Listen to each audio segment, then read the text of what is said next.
Right, so it's Tuesday, 6 o'clock. Got a few questions. People have been sending me messages asking me to answer certain questions. So I'll do a quick video clip or interview, so to speak, regarding some of those questions. And the first question I remember being sent to me, because I've written them all down, said, "What's my worst regret?" That's a very difficult question to answer. I don't try and not think too much about the past because it can bring you down. The past is gone, isn't it? You just got to make the future as bright as you can for yourself. Forget about the past. I don't think it's no good bringing the past up, but certain things can haunt you, and sometimes it does come into your memory and it pulls you up pretty sharp. But I would probably say that I feel a little bit cheated in myself, my own doings, of course, with the addiction of cocaine and alcohol. I never got to my full potential as a young man, as a golfer. That's a bit of a weird answer. Not that many people know that, but I was a very good golfer at a young age. I got down to a handicap of 1 by the age of 15. Now, bearing in mind that was a long time ago. Yeah, I'm 60 in a couple of weeks. But I got down to a handicap of 1 by the age of 15. And for reasons I won't go into, I swerved it and started working with my father in the scrap metal business. But I actually do feel that was an opportunity missed. It could have led to great things, and that does haunt me a bit because it's something that I actually did enjoy. I enjoyed playing golf. I used to lose myself on a golf course and become a different person. So probably an unusual answer for someone like myself. Most people would think that's a bit of a strange answer, but I'm just telling you the truth. That is one of my biggest regrets, not coming to my full potential as a good amateur golfer.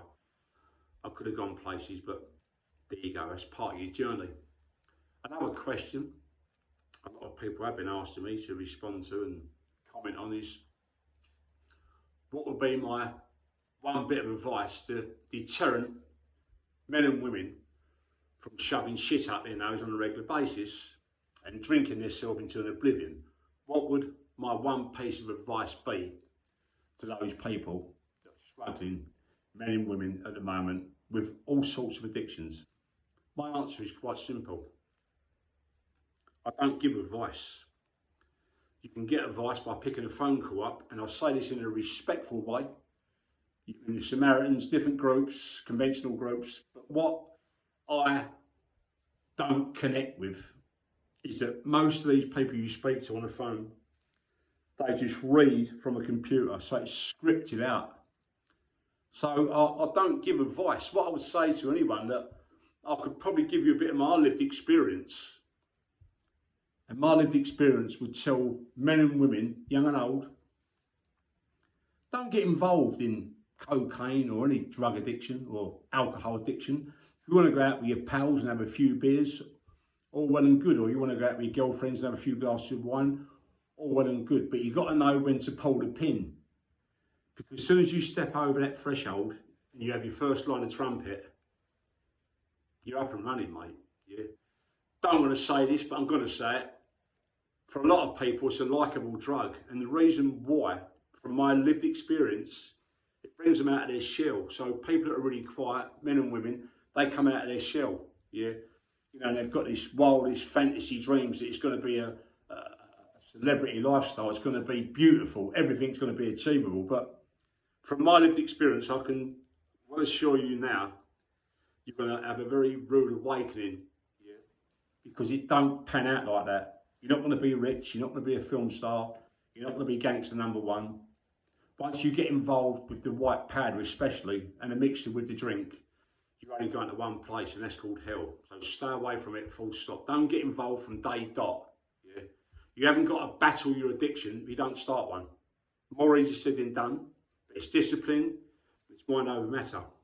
My final question, which I get asked on a daily basis, and I'm not going to sort of jazz it up, so to speak, because it'd be wrong of me to do so. So many people says to me, "Martin, how much money have you spent on cocaine and alcohol?" Now, it ain't about who spent the most and I spent this and I spent that. That's completely irrelevant. So I'm going to try and break that down very quickly. I've spent a huge amount of money for many, many, many years. Thousands and thousands, hundreds and hundreds of thousands of pounds, maybe even a couple of million. I don't really know. It might sound outrageous, but I'm just telling you the truth. Remember, it went on for 30 years plus and I was a wealthy man. That's another story for another time. But what I would say, to put a sort of final point on that question, is you don't gain nothing from it. It don't matter whether you spend £1,000 a month on the cover or you spend £5 grand. You don't gain nothing from it long term. Nothing comes good from it. It all ends in tears. It don't matter how much money you had. Yeah, eventually it runs out. It always ends in tears. It's not about the amount of money you spend. It's about what you gain from the white powder. You gain nothing. You don't gain respect. You don't gain a name. And you don't gain people going, oh, he's the governor, or of course, she's well known. No, mate, it's the reverse. You're known as a Charlie head, yeah, a pisshead, a junkie, yeah. So my answer to that question is there, plain and simple. I hope people enjoyed this short video. Keep moving forward. Stay away from undesirable people. Enjoy yourself in moderation. Don't get involved with bullshitters and liars. It's no way to live, yeah. Know your limits. Don't try and impress other people. Impress yourself and do the best you can on a daily basis. Every day you're clean and sober is a beautiful day. Thanks for watching.